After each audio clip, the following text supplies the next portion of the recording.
శ్రీశ్రవణం ఛానల్‌కి, ఛానలందరికీ, శ్రోతలందరికీ కూడాను మరొక్కసారి స్వాగతం. నిన్న మనం సుఖ మహర్షి, వేదవ్యాసుడి కుమారుడు, వశిష్ఠ మహర్షికి ముని మనవరుడు. ఈయన గురించి చెప్పుకుంటూ వస్తున్నాం. ఆయన కారణ జన్ముడు అని, జన్మతహానే సర్వజ్ఞానము కలిగినవాడు అన్న విషయాన్ని కూడా మనం చెప్పుకుంటూ వచ్చాం. ఆ తర్వాత ఆయన జనక మహారాజు గారి దగ్గరికి వెళ్ళి చతురాశ్రమ ధర్మాల గురించి వినడం. ఆ తర్వాత జనక మహారాజు "నువ్వు వీటన్నిటిని దాటేసిన వ్యక్తివయ్యా" అంటూ ఆయన్ని చెప్పడం. ఆ తర్వాత ఆయన మళ్ళీ తన తండ్రి అయిన వ్యాసుడి దగ్గరికి వెళ్ళి అనేక విషయాల మీద చర్చలు జరిపి, వాటికి సంబంధించిన జ్ఞానాన్ని అంతా పొందడం. తర్వాత నేను కొన్ని రోజుల పాటు లోకయాత్ర చేసి వస్తాను అంటూ చెప్పి బయలుదేరి వెళ్ళడం. ఇవన్నీ తెలుసుకున్నాం. ఆయన ఎక్కడా కూడాను ఆవు పాలు పితకడానికి ఎంత సమయం పడుతుందో అంత సమయం కంటే ఎక్కువ ఉండేవాడు కాదు అంటూ చెప్పుకున్నాం. ఎందుకంటేట అలా ఉంటే అక్కడ దాని మీద ఆయనకి రాగం ఏర్పడిపోతుంది. అంటే దాని మీద ఒక అటాచ్‌మెంట్ ఏర్పడిపోతుంది అన్న ఉద్దేశంతోటి ఆయన ఎక్కడా కూడాను ఎక్కువ సేపు ఉండేవాడు కాదనమాట. అయితే ఒకసారి ఈ పరీక్షిత్తు మహారాజుకి మహాభాగవతాన్ని వినిపించడానికి ఆయన వెళ్తారు. వెళ్ళినప్పుడు ఆ సందర్భంలో కట్వాంగుడు గురించి చెప్తాను అంటూ పరీక్షిత్ మహారాజుకి చెప్తున్నారు. ఆ కథేంటో మనం ఈరోజు తెలుసుకుందాం.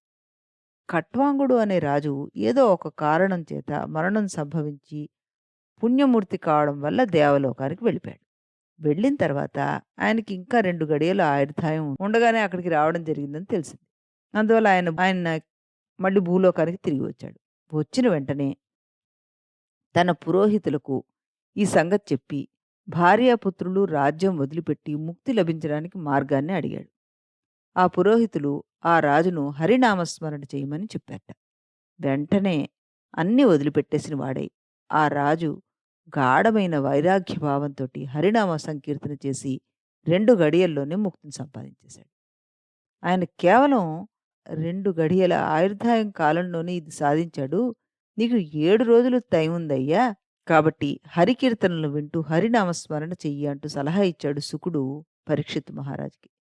ఇక సత్సందేశాన్ని వినిపిస్తూ పరీక్షిత్తుతోటి భాగవత కథ నీకు సూక్ష్మంగా వినిపిస్తాను. అది విన్న తర్వాత శుచిగా ఉన్న ఒక ప్రదేశానికి వెళ్ళి నిష్టతోటి ప్రణవ మంత్రాన్ని జపిస్తూ మనస్సులో అన్ని ఇతర విషయాల్ని పారద్రోలి మనోబుద్ధి బలంతోటి ఇంద్రియాలను నిరోధించి హరిపాదాలను స్మరణ చెయ్యి. మనస్సులో ఉన్న కల్మషాలన్నీ మటుమాయమైపోతాయి.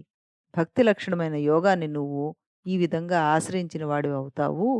సర్వమయుడైనటువంటి పరమేశ్వరుడు నీ యందు సత్వరూపంగా దర్శనమిచ్చి అతడి యందు నిన్ను నీవే అనుసంధానం చేసుకునే శక్తిని ప్రసాదిస్తాడు. అప్పుడు నువ్వు ముక్తుడివైతావు అంటూ చెప్పాట. సుఖమహర్షి ద్వారా లోకానికి హరినామస్మరణ ముక్తి మార్గం అనే సందేశం ఇవ్వడం అయింది. కలో స్మరణాన్ ముక్తి అన్నారు ఋషులు. కలియుగంలో భగవన్నామ స్మరణం వల్ల ముక్తి లభిస్తుంది అని శాస్త్రాలు చెప్తున్నాయి. పండితులు, ఉపన్యాసకులు తమ ప్రసంగంలో ప్రజలకు సందేశాన్ని ఇస్తుంటారు. కాబట్టి హరినామస్మరణ శక్తివంతమైనది. దాన్ని ఆయుధంగా ఉపయోగించుకొని ముక్తిని పొందడానికి సాధనం చేసుకోవాలి అంటూ ఈ హరినామస్మరణ ఉత్తమ మార్గం అన్నది చెప్పాడనమాట. దీన్ని బట్టి భక్తే ప్రధాన సాధనం అని తెలుస్తుంది మనకి. భక్తిని పెంపొందించుకోవడానికి ప్రణవోపాసము అంటే ఓంకారము, ధ్యానంలో కూర్చోవడము, నిర్మలమైన మనసు, శుచిగా ఉండడము, ఇంద్రియ నిగ్రహం ఎంతో అవసరం. ఇవన్నీ దానికి ఉపాంగాలు అంటారనమాట. బ్రహ్మ కూడా వేదాలను 3 పర్యాయాలు భావన చేసి తన నుండి వాటిని బహిర్గతం చేసుకుని వేదాలను సంపాదించడం కోసం హరిని ధ్యానం చేశాడయ్యా. యోగం చేత కాదు, అంతర్ముఖత్వం చేతే కాదు, భక్తితోటి హరిని చింతన చేశాడు. అప్పుడే వేదాలు లభించాయి. ఆయనకు వేదాలు లభించడానికి భక్తే కారణం అని చెప్పి పరబ్రహ్మానికి దారి చూపించిన వాడయ్యాడు శ్రీశుకుడు. ఆ తర్వాత అక్కడి నుంచి వెళ్ళిపోయాట. పరీక్షిత్తు ఆయన చెప్పిన విధంగా ఆచరించి ముక్తిని పొందాడు. బ్రహ్మ అంతటి సృష్టికర్తలే వేదాలు పొందడానికి హరినామస్మరణ కారణమైతే సామాన్య మానవులమైన మనం హరినామస్మరణే ముక్తిదాయకం అని తెలుసుకొని ఆచరించాలి. మహర్షులు ఏ సలహా ఇచ్చినా లోక కళ్యాణం కోసమే అన్నది గుర్తించాలి. ఇంకా ఏం చెప్తున్నారు? ప్రతి వ్యక్తికి ఏదో ఒక జన్మలో ముక్తి అవసరం అవుతుంది. ముక్తి యందు ఆకాంక్ష కలగాలి. వేదాంగాలు చదవడం, యజ్ఞ యాగాది క్రతువులు నిర్వహించడం, సత్యము, శౌచము ఇవన్నీ జన్మలో చేస్తాం మనం. ఇవన్నీ వచ్చిన తర్వాత కూడా ఆ జన్మలో ముక్తి యందు కాంక్ష లేకపోతే మరి ఏ జన్మలోనూ ముక్తి యందు కోరిక కలగదు, ముక్తి లభించదు అన్నాడు నారదుడు. ముక్తిని పొందే ప్రయత్నం చేయకపోతే అది ఇక ఈ జన్మలో లభించదు. అంటే ఆ తర్వాత కోరవలసిన బాధ్యత జీవుడిపై ఉంటుంది. విద్య, వేదాంగాలు, సత్యము ఇవన్నీ ఉన్న తర్వాత కూడా ముక్తి కోసం కాక తపస్సు అనేక కారణాల చేత చేయొచ్చు. కోరికల కోసం కూడా తపస్సు చేస్తారు. అహంకారంతో తపస్సు చేస్తారు. దుఃఖం చేత తపస్సు చేస్తారు. క్రోధం చేత తపస్సు చేస్తారు.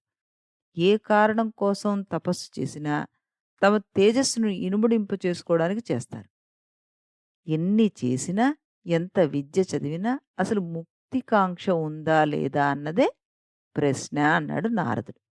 ఆ విషయంలో అప్పుడు సనత్ కుమారుడు ఇలా సమాధానం చెప్పాట. ముక్తి యందు కోరిక కలిగిన వాడు కామక్రోధాలను జయించాలి ఫస్ట్.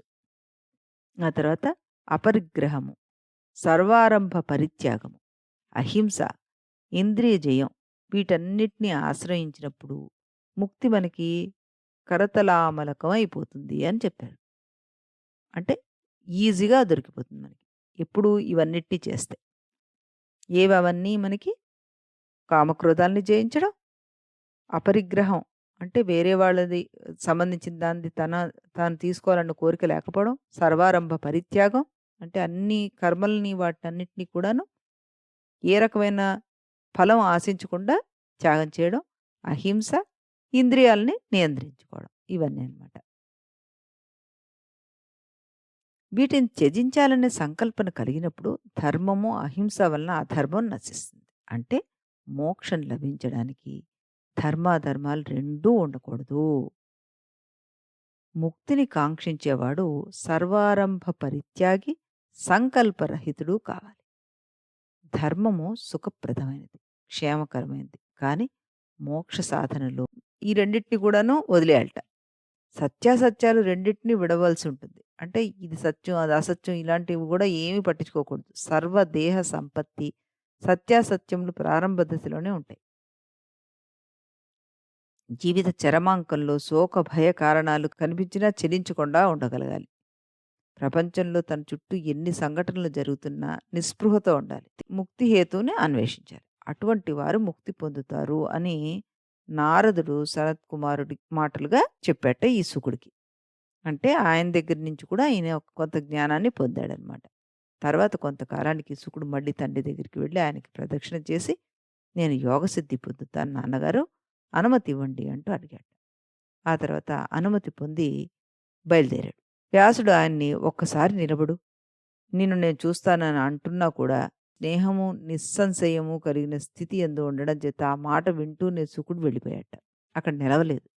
ఆ విధంగా ప్రయాణం చేసి కైలాస పర్వతానికి వెళ్ళి యోగం నందు ప్రవేశించి తపస్సు చేశాడు. ఆ సమయంలో నారద మహర్షి వచ్చి పలకరించాట. చెలించలేదు. మళ్ళీ సంచారం ప్రారంభించాడు. ఒకచోట మహాపర్వత శృంగాలు 2 బాగా పెరిగి శుకుడి మార్గానికి అడ్డొచ్చేట. ఆయన శరీరానికి పర్వతాగ్రములు తాకగానే అవి పిండి పిండి అయిపోయాయి. ఆయన ప్రయాణం అప్రతిహతంగా సాగుతుంది. ఇదంతా ఆయన శారీరక బలం గాని, యోగ బలం కానీ కాదు. అది బ్రహ్మబలం. బ్రహ్మ వస్తువు ఆయన శరీరంలోనే ఉంది. దాని ముందర పాశుపతం వంటి అస్త్రాలు కూడా నిలవు. శుకుణ్ణి వెతుక్కుంటూ వెంటపడి నడుస్తున్నాడు వ్యాసమహర్షి. తండ్రి వస్తున్నాడనే స్పృహ కూడా ఆయనకి లేదు. శుకుడు ఒక్కొక్క భూతాన్ని దాటి, వాయు మార్గాన్ని దాటి ఆకాశ మార్గంలోనికి వెళ్ళాడు. భూమి చుట్టూ ఉన్న వాతావరణాన్ని, దాని మీద ఉన్న అంతరిక్షాన్ని కూడా దాటిపోయాడు. ఆయన వేగానికి ఎవరూ తట్టుకోలేక ఎదురుగా రాకుండా తప్పుకుంటున్నారు. పర్వత శృంగాలు పిండి పిండి అయిపోయాయి. అది చూసి ఆయన ఎక్కడికి వెళ్తున్నాడో తెలియక పక్కకు తొలగి నిలబడ్డాయట. వ్యాసుడు పుత్ర వ్యామోహంతోటి సుఖా అంటూ పిలుస్తూ వెనకాల పరిగెడుతున్నట్ట. దానికి బదులుగా పంచభూతాలు ఓయ్ అంటూ పలికాయట. అంటే ఆయన పంచభూతాల్లో వ్యాపించిపోయాడు. సృష్టి అంతా వ్యాపించి ఉండడం చేత ఆయన పేరు ఎక్కడ పిలిచినా అక్కడ వృక్షాలు, ఆకాశము, పర్వతాగ్ర పంచభూతాలు ఓయ్ అంటూ సమాధానం చెప్తున్నాయట. ఇది సుఖమహర్షి వ్యాప్తి లక్షణం. ఆ విషయం వ్యాసుడికి అర్థమైపోయింది. ఆయన ఇంక పుత్ర వ్యామోహంలోనే ఉన్నాడు. శుకుడు ఈ విషయంలో నిస్సంగుడు. తనకు తానే సిగ్గుపడ్డాడు వ్యాసుడు. ఏం చేయాలో తోచక వ్యాసుడు అక్కడ కూర్చుని శివుణ్ణి తలుచుకున్నట్ట. అప్పుడు వ్యాసుడికి రుద్రుడు ప్రత్యక్షమయ్యాడు. "కొడుకు కోసం ఎందుకు దుఃఖపడుతున్నావయ్యా నువ్వు? పంచభూతాలతో తుల్యమైన కొడుకు కావాలని నన్ను ప్రార్థించింది నువ్వే కదా మరి! అలా కలిగిన నీ కొడుకు నీ దగ్గర ఉంటాడా చెప్పు? పంచభూతాలు ఏ విధంగా స్వతంత్రులుగా సంచరిస్తున్నాయో, అలాగే నీ కొడుకు శుకుడు కూడా వ్యవహరిస్తున్నాడు. అటువంటి పుత్రుడి మీద నీకు ఎటువంటి అధికారము లేదు. అతడు వెళ్ళిపోయాడు. నువ్వు దుఃఖపడవద్దింకా" అన్నట్ట. దేవతలు కూడా పొందనటువంటి ఉత్తమ స్థితిని ఆయన పొందాడయ్యా! నీ కుమారుడనే భావాన్ని వదిలిపెట్టి, అటువంటి పుత్రుడిని కన్నందుకు నీ కీర్తి శాశ్వతంగా ఉండిపోతుందన్నది ఆలోచించు. ఈ లోకంలో నువ్వు ఇంతకన్నా కోరుకునేదేముంది? అంటూ అనునయించి వ్యాసుడిని ఓదార్చట శివుడు. ఇదండి సుఖమహర్షి చరిత్ర. ఆయన చిరంజీవి. నేటికీ ఉన్నాడని చెప్తుంటారు. ఆయన యోగ మార్గం అవలంబించిన పరబ్రహ్మ స్వరూపుడై భవ్య విఖ్యాతినార్జించాడు ఆ మహానుభావుడు.